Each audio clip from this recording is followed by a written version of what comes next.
Here we have Ashley out from New Zealand, and he wants to say something to Jules Dassen.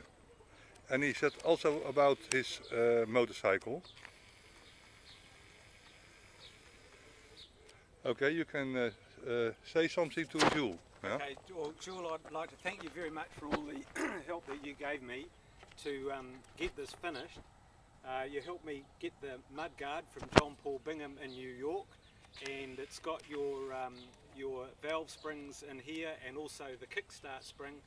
But the other thing that was really important was getting the email from you that had the information about the motorcycle leaving the BSA factory on the 24th of June 1927 and going to Tozer, Kempthorne and Melbourne and London, who were the export agents for London.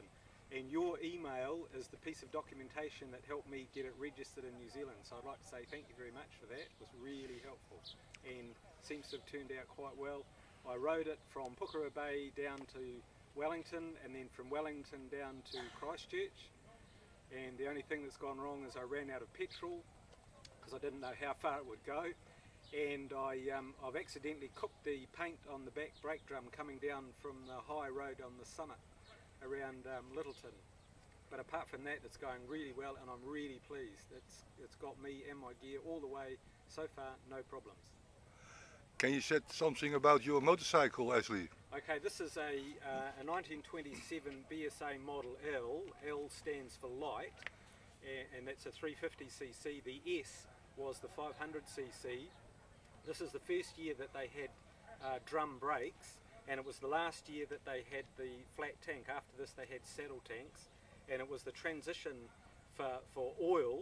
So it's got a hand oil pump here, but it's also got an automatic oil pump because motorcyclists needed to have a pump to pump because they thought that was what you did, and they weren't really trusting these newfangled automatic things.